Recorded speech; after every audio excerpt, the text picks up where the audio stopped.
Hey guys, maybe I should turn my camera around. There I am. Hi. So I wanted to. Oh, I look a mess. I should have checked all this before I got started, huh? But I am coming to you guys for a number of reasons. So this is a spontaneous hey, positivity. So this is a spontaneous, vulnerable moment for me. I wanted to share with you guys.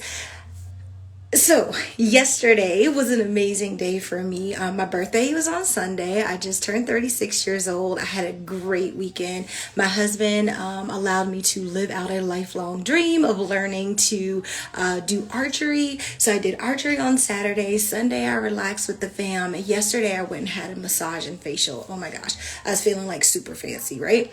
So I leave the facial, leave the massage. I'm looking at myself with clothes on. I gotten dressed and I was like, your girl got a curve. I'm looking good. Okay. I had a wonderful day. Fast forward to the night. It's about 11:30 at night. Get ready to go to bed with my husband, and a series of unfortunate events ensued. I'm looking at myself undressed, and if I'm honest, I'm disgusted. Right? I'm like, ew, why have I been eating only vegetables for the last 2 weeks? Why have I been trying to take care of my body? And this is what it looks like. And I realized in that moment something that I have been doing that may have been toxic. And I know that word is grossly overused. But something that I've been doing that may have been detrimental. I have been a champion for body positivity, and in my practice, and I'm sorry I keep taking so many pauses, guys, I'm shaking because I don't ever want to be part of the problem. But in my practice, I've started to realize a lot of the things that we do in this culture can in fact be harmful. So things like body positivity, and just be happy that you have a body. Just be happy with what you have. This toxic positivity is a thing because we're not encouraging women and men in all walks of life, they, thems. We're not encouraging them to be authentic about their body. And so now, until I discover there's a flaw in this, I'm really pushing body authenticity and acknowledging the parts of yourself that you don't like. Acknowledging the areas of your life where maybe you could be doing more work and you could be doing better.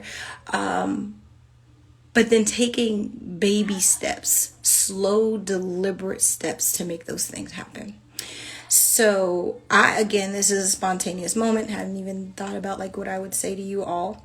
But I'm Jessica C. Van. I'm a licensed professional counselor.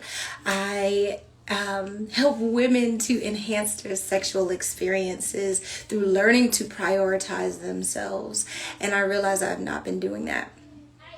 I am a wife of almost 7 years. I love my husband. He's amazing. He was amazing support for me yesterday as I was crying myself to sleep because of my body. I am a mother to two amazing children, and I'm getting emotional, but I am a mother to two amazing children. My 8-year-old son, Jackson, who made me a mommy, and my 2-year-old daughter. Her name is Streeter Elaine, or Streeter Lane, the way she says it. And I don't like my body. I'm not happy with my body outside of clothing. And I realize that I have not been doing the work. Yes, I've been eating vegetables and, vegan options for the last 2 weeks, but I'm 36 years old. What have I been doing with my body for 36 years? I was talking to the anesthetician yesterday and we were talking about PCOS. So I do have PCOS, and I've used that as an excuse for many years, I have PCOS, so that's why this is happening, this is why I'm gaining weight, I can't control it. And I was allowing things to happen to me, and slowly we start to have these realizations in life, and then we're like, oh, we need to apply that. So one of my realizations is that I'm going to choose happiness on purpose, but I also need to choose healthiness on purpose. I can't say that PCOS is the reason that I'm fat, because, and that's not a fat shame at all. This is me identifying myself as such, because I haven't done the work. I had 8 years, so I had my son 8 years ago, and I was claiming baby fat up until the point where he was 6 years old. Was I working out? Probably not. Was I eating? Probably not eating well. So then I had my daughter. So now I'm like, oh, I get another 6 years to do what I'm going to do. So I'm going to stand up. This is me. This is my body. Dark clothing. This is what post-pregnancy belly looks like. Okay, we're gonna go a little bit further, guys, and this is again a really vulnerable moment for me. So this is my dislike, this is my trouble area here, and I am making a commitment to myself, first and foremost, to take care of my body, to be honest with myself about my body, about where I am. And because I ain't gonna lie, like I still was holding that a little bit, guys. Let me just let me let y'all see the real. This is not holding anything. This is my super fupa. And I have been telling women, like, we need to embrace those parts of ourselves, and we need to acknowledge that part and give gratitude, because it carried our babies and it fed our babies. And it's like, yeah, we can do all that and still be unhappy. We can do all that and still know that we can do better. So this is not a read of anyone else but myself. I pride myself on being a genuine person. I pride myself on being someone who is honest about who they are and how they feel. And in the areas of like sex and sexuality, I've done that. Mariah Lynn is my girl. Like, once upon a time, not long ago, I was a hoe. And I'm admitting that. I won't take it back because I did the shit. Like, I would admit to that stuff, but I would not admit to hating my body. And so right now I am saying that, and I am sorry to anyone who's ever seen a body positivity post from me and thought, ugh, I should be more grateful, or ugh, I shouldn't feel this way, because you're entitled to feel how you feel about your body. You are entitled to say, I don't like this spot, I don't like this thing, and do something about it. So with all of that said, on April 6th at 6 o'clock, I will be hosting Cocktails and Color. So we will be coloring pages from the Love and Lust coloring book. If you guys remember, I did a coloring book last year, and this is the coloring book. Now, this coloring book was designed to help couples to become more comfortable with like stages of intimacy and also sexual images. But the reason I'm using this book to go along with the body authenticity, is that we have to be honest about how we feel about our bodies in order to enjoy our sexual experiences.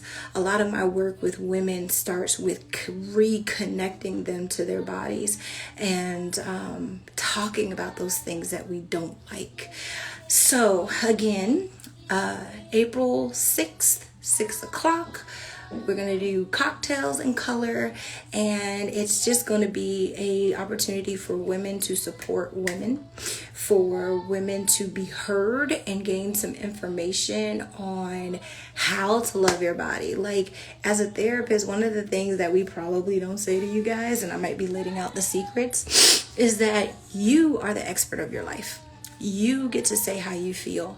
I just happen to have a certain set of tools that I can use to help you on that journey. That doesn't mean I have all the answers. And I think that people often get it confused, especially with me, that I must be a sexual goddess, I'm having the best sex of my life all the time, and that I love my body and I got my shit together. Don't know if you guys have heard my old podcast, We Hear Man, but I'm making this shit up as I go along. Okay, so that's why I say we have to normalize therapists being human, because I am nothing but a human. And I just want to share this. I just want to share this with you guys. So I'm going to be creating an Eventbrite. Because there will be a fee associated with it, and I don't want that to like hinder anyone in coming. If you want the coloring book, I can get you the coloring book, but if you're going to be joining me and can't get the coloring book before the 6th, I will be sending out the digital images. So just the digital page that we're working on, so that you can join. In my head, I would like this to be an ongoing thing, kind of a support group for women. Yeah, so that's that, guys. I have to be honest, this is making me feel better to talk about it. I even started a video to my friends. We use Marco Polo. And I started a video to them, and then I was like embarrassed. I was embarrassed, and I was moved by the Spirit to come on live because this could help somebody. It definitely has helped me. So I'm not going to take up any more of your time today. Thank you for allowing me to share. And yeah, I love you guys. And remember, just be authentic. It's okay to not be okay. You don't always have to be strong. And if you are the strong friend, don't be afraid to reach out to someone else and say, I need something. All right, guys. So join me, Cocktails in Color, April 6th, 6 o'clock, and you'll be seeing more information about it. All right. Just me, your friendly neighborhood sex therapist, and I bid you adieu.